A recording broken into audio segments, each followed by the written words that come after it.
Vader, dankie dat U 'n God van genade is. Dankie dat ons vanoggend hier in U naam kan by mekaar kom en kan weet dat U ons God is. Dankie dat U 'n God van liefde is en 'n God van hoop is. En Vader, dankie dat toe ons vanoggend buite kom en ons voel die koue op ons velle, toe weet ons dat U die een is wat die aarde onderhou en U is die een wat die seisoene onderhou. Dankie vir hierdie reën wat U ons mee geseën het. Vader, dankie vir die water wat in die damme invloei, vir ons riviere en ons ondergrondse water wat gevoed word. Dankie vir U beskerming in dit alles. Vader, ons kom raak vanoggend stil voor U in die naam van die Seun, Here Jesus Christus. Ons eer U vir die Seun, Vader. Dankie vir die werke van die Seun. Dankie dat ons net so op U kan vertrou vanoggend. Ons kom so en ons plaas ons laste, ons bekommernisse, ons kwaad, kom plaas ons so by U, Vader, vanoggend, en ons vra dat U ons sal lei, dat U ons sal rig, dat U ons sal vergewe. Vader, ons kyk voor ons uit en ons sien hierdie kronkelpaaie en ons sien deur mekaar mengelmoes en ons weet nie waar alles gaan opeindig nie en ons kom gee dit net so voor U vanoggend. Ons kom vra dat U vir ons sal rigting gee, dat U vir ons sal wysheid en insig gee, dat U vir ons sal lei. Vader, ons kom dink ook so vanoggend aan ons geliefdes wat nie hier is nie, wat nie hier kan wees nie of nie hier wil wees nie, en ons kom bring hulle so voor U vanoggend. Ons kom bring elkeen se hart voor U. Ons kom bring elkeen se denke voor U, Vader. Ons vra dat U U hand op hulle plaas, dat U hulle sal seën, dat U hulle sal nader trek, dat U in elkeen se hart sal fluister. Vader, ons kom dink aan twee van ons vriende wat in die speskeer is, kom bring hulle voor U, Vader. Ons kom bid vir genesing, vir herstel. Ons vra ook dat U in hulle denke en hulle gedagtes sal werk. Ons kom bid so ook vir hulle geliefdes, Vader. Ons vra dat U hulle sal seën. Dankie dat U nou daar genesing bring, dat U uitkoms bring en dat U verstaan bring. Ons kom bid vir ons dorp. Ons kom dra hierdie dorp in die vallei en die op. Ons kom bid vir geestelike herlewing, Vader. Ons kom bid vir nuwe lewe. Vir nuwe geestelike lewe om in te vloei. En Vader, soos die reën hierdie streek nat gemaak het, bid ons dat U Gees sal kom, hierdie streek sal kom nat maak en dat die verandering sal kom in die naam van die Here Jesus Christus. Ons kom staan so op teen 'n gees van swaarmoedigheid in die naam van die Here Jesus Christus. Ons kom vra dat U vrede, dat U vriendelikheid, dat U vreugde sal bring. Dat U ons harte sal lig, Vader. Ons kom bid vir die Aarons en Hirs om in te kom waar iemand swaar kry. Ons kom gee dit so vir U vanoggend. Ons kom gee ook die woord vir U vanoggend, Vader, waar ons verder gaan met Romeine. Kom vra ek U seën daarop, kom vra U hand daarop, kom vra dat dit wat gesê word, die waarheid sal wees en dat U dit sal draai, dat dit vir U aanneemlik sal wees. Ons kom bid dit so in Jesus naam. Amen.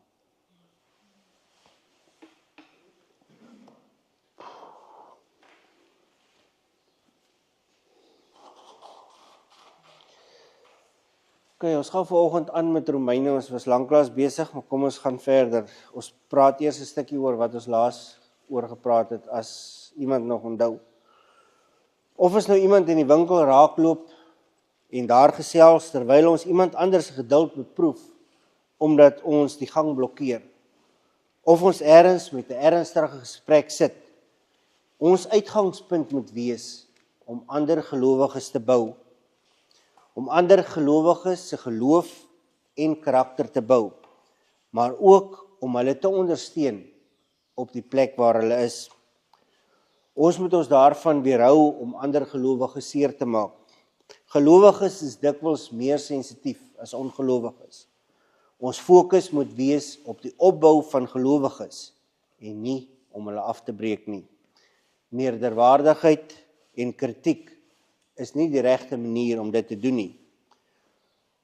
Dit bring ons weer terug na geloof, hoop en liefde.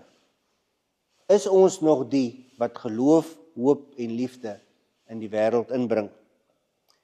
Hierdie geld natuurlik ook vir nie-gelowiges. Ons kan nie op hulle neerkyk nie. Ons moet hulle ook bou en deur ons optrede in die koninkryk intrek. Ons was nou vir 'n hele tyd nie besig met Romeine nie. Ek glo daarom dat ons al lank genoeg met Romeine besig is, sodat ons nog weet waaroor dit alles gaan. Voor ons van vers 7 van hoofstuk 15 af lees, kom ons kry net weer 'n geheel beeld oor waarmee Paulus nou besig is. Paulus het in hoofstuk 14 vers 1 daarmee begin, dat ons, die wat swak in geloof is, moet aanvaar. In die volgende gedeelte vat hy dit 'n stukkie verder. Ons moet mekaar aanvaar, accept one another. Ongelukkig het Christene 'n geskiedenis om oor onbenullighede 'n groot baai op te skop.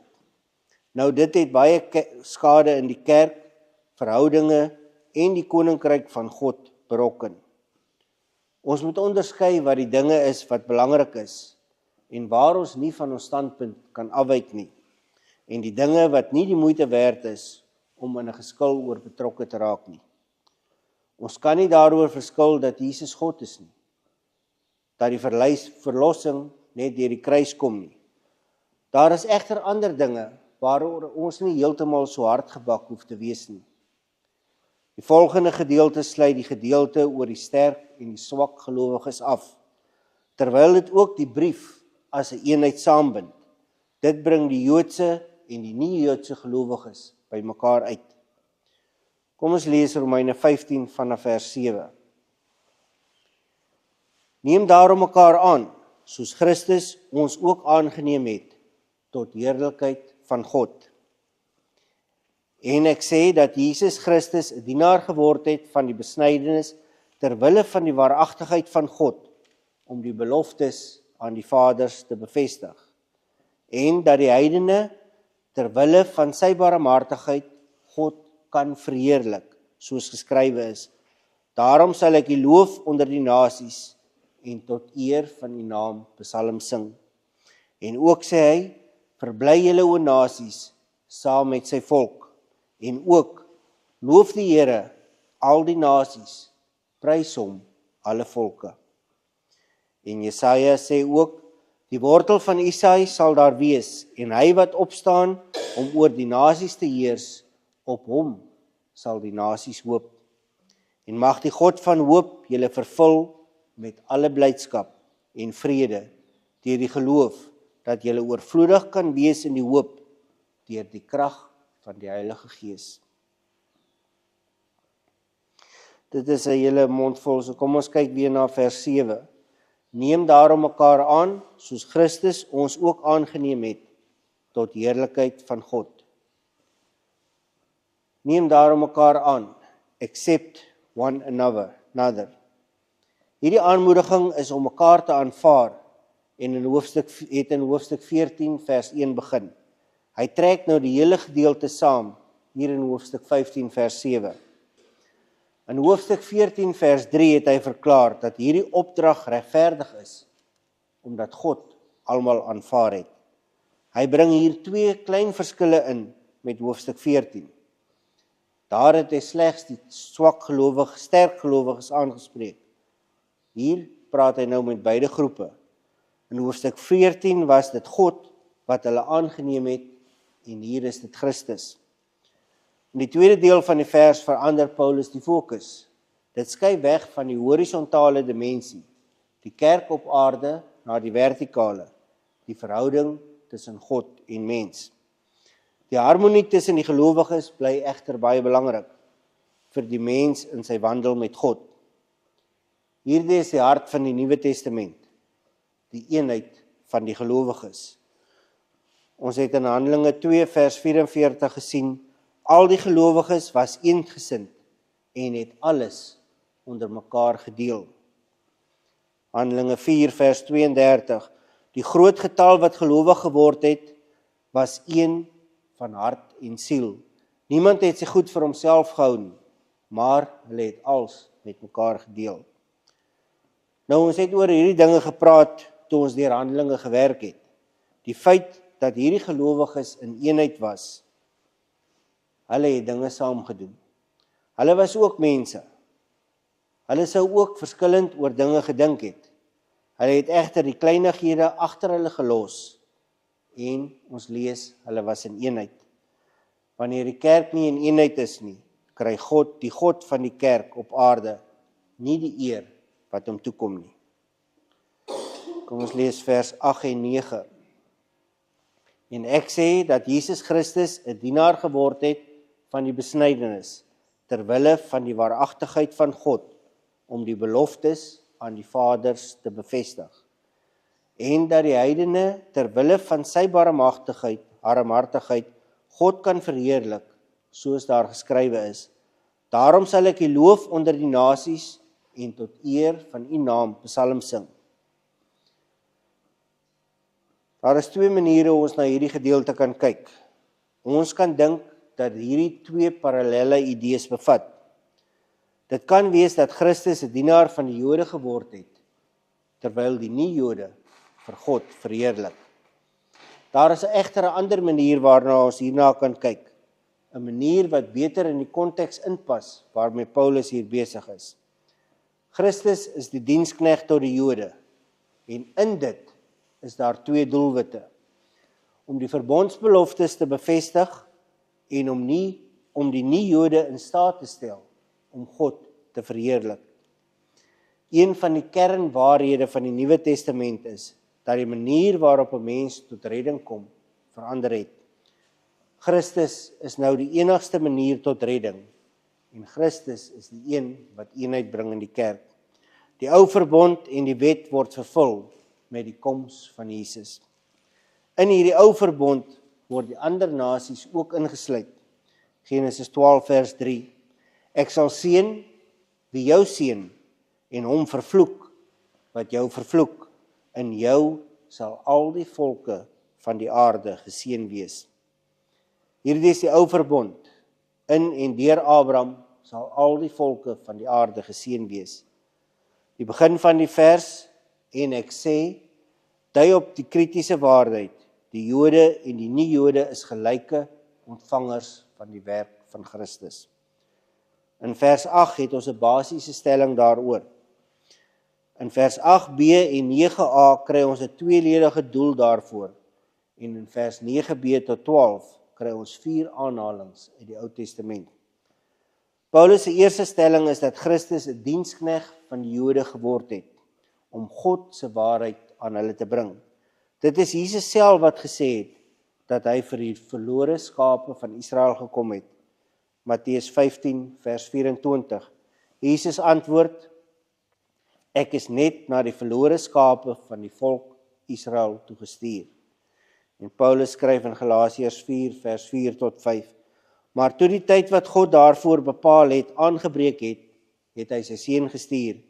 Hy is uit 'n vrou gebore en van sy geboorte af was hy aan die wet onderworpe, om ons wat aan die wet onderworpe was, los te koop, sodat ons as kinders van God aangeneem kan word. In Matteus sien ons dat Jesus begin werk het in Galilea. Paulus sien dit as iets wat nog aangaan, maar nie as al werk van Jesus nie. In vers 9a sien ons dat Jesus ook vir die nie-Jode gekom het. Sy punt is hier dat Christus nie gekom het en die Joodse nalatenskap eenkant toe gestoot het nie en dit verwyder het nie. Nee, Jesus kom as diensknegt van die Jode. Dit als dui dan op die Jode as die eerste prioriteit. Ons het ook vroeër in Romeine gesien dat Paulus skryf dat die Jode die eerste prioriteit is. Romeine 1 vers 16. Ek skaam my nie oor die evangelie nie, want dit is 'n krag van God tot redding vir elkeen wat glo, in die eerste plek die Jood, maar ook die nie-Jood. God se getrouheid word gesien as sy getrouheid aan sy verbond. Die twee doelwitte wys dan op God se getrouheid aan die Jode. Die eerste hiervan is die beloftes wat aan die voorvaders gemaak is. Dit moet bevestig word.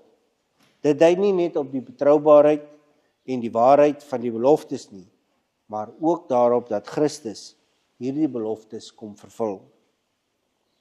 Die sekerheid van die beloftes, sowel as die vervulling daarvan deur Christus, word hier in gedagte gebring. God se beloftes word deur Jesus vervul en dit dui op die getrouheid van God se beloftes. God se beloftes geld nog en hy het nie van sy verbondsmense vergeet nie. Die tweede doelwit is net so belangrik. Die nie-Jode moet God se naam verheerlik weens die genade wat hy aan hulle bewys het.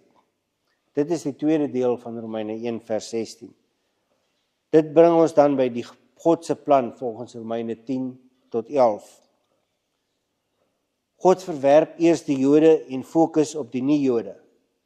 Hy bring dan die nie-Jode in die koninkryk in om die Jode jaloers te maak. Op die manier kom hulle dan in die koninkryk in.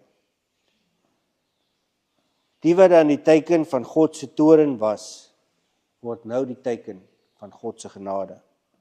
Romeine 9 vers 22 tot 23. En as God dieselfde wou doen, hy wou sy toorn laat sien en sy mag bekend maak. Daarom het hy die voorwerpe van sy toorn, die mense wat reg was om verdelg te word, met groot geduld verdra. So sou hy ook die rykdom van sy heerlikheid bekend maak oor die voorwerpe van sy ontferping. Die mense wat hy van tevore voorberei het, om aan sy heerlikheid deel te hê. Dit is dan die nie-Jode wat op die olyfboom ingeënt word, terwyl hulle God se naam verheerlik vir sy genade. Beide die Jode en die nie-Jode is deel van God se plan vir redding. Beide groepe is een in Christus en een in God en moet ook een word in hart en gees met mekaar. Dit is slegs met eenheid wat die kerk sal groei. Sonder hierdie eenheid misluk die kerk in sy doel. Dit bring ons dan by vers 9b. Die eerste gedeelte wat hy aanhaal is uit Psalm 18 vers 50. Daarvoor sal ek U loof voor die nasies. Here, tot eer van U naam 'n lofpsalm sing. Dieselfde woorde word gebruik in 2 Samuel 22 vers 50. Daarvoor sal ek U loof voor die nasies. Here, tot eer van U naam sal ek 'n lofpsalm sing. Dit gaan hier oor die viering van die oorwinning deur Dawid oor sy vyande. Dit is God wat hom gered het van sy vyande. Hierdie gedeelte word vooraf gegaan in die Psalm 18 vers 48 tot 49. Dit is God wat my die oorwinning gee, wat volke aan my onderwerp. Hy red my van my vyande. Ja, U stel my buite bereik van my teenstanders. U bevry my van my geweldenaars. Die Joodse gelowiges in Rome moet Dawid se voorbeeld volg en saam met die nie-Jode die naam van God besing. As jy na die Psalm gaan kyk, is dit die nasies wat oorwin is, wat opgeroep word om God se naam te verheerlik. Hier roep Paulus die gelowige Jode en nie-Jode op om saam die naam van God te verheerlik. Kyk na vers 10. Vers 10 lees, en ook sê hy, verbly julle o nasies, saam met sy volk. Vir dit gaan kyk ons na Deuteronomium 32 vers 43. Al julle nasies, julle moet die volk van die Here roem, want hy breek die bloed van sy dienaars. Hy straf sy teenstanders. Hy bring vrede tussen hom en sy land, tussen hom en sy volk. Dit is 'n deel van die laaste gedeelte van die lied van Moses.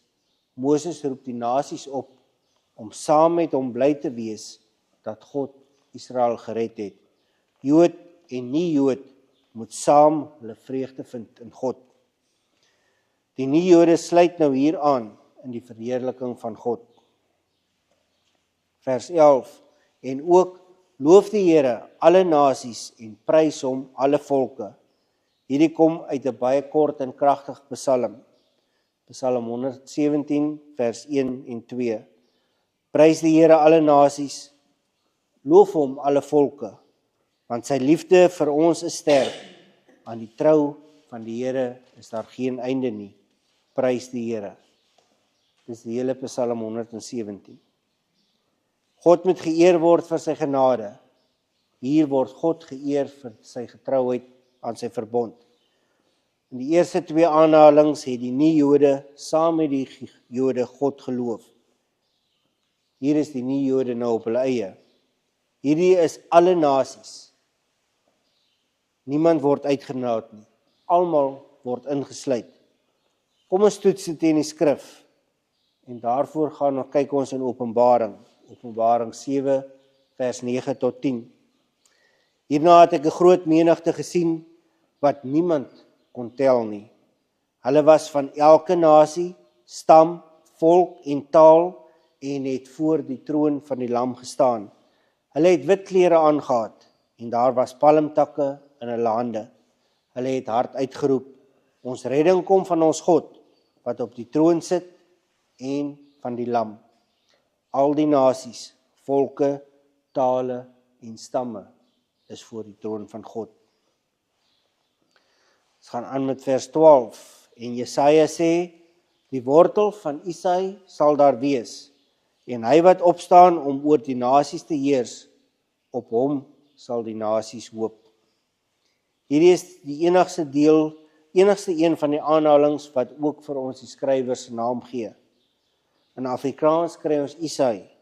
Ek dink die Engelse Jesse is meer bekend. Ons kry dit dan in Jesaja 11, wat 'n baie bekende messiaanse gedeelte is. Die wortel van Isai is op sigself 'n messiaanse titel. Dit beteken die een wat deur die Gees van God vervul is. Jesus self haal aan uit Jesaja 11 vers 2. Ons lees dit in Lukas 4 vers 18 tot 19. Die Gees van die Here is op my, omdat hy my gesalf het om die evangelie aan die armes te verkondig. Hy het my gestuur om vrylating vir gevangenes uit te roep en herstel van gesig vir blindes, om onderdruktes in vryheid uit te stuur, om die genadejaar van die Here aan te kondig. In Jesaja 11 vers 1 tot 9 kry ons die Messias wat God se mense kom bevry. Vers 11 tot 16 sien ons dat hy die wat uitgewerp is, gaan terugbring. In vers 6 sien ons dat die Messias oor almal gaan heers. Die Messias is ook die hoop wat eenheid en vrede bring tussen die verskillende fraksies in die kerk in Rome. Hulle deel in dieselfde hoop, Jesus, en kan in hom alle probleme oorkom. Vers 13.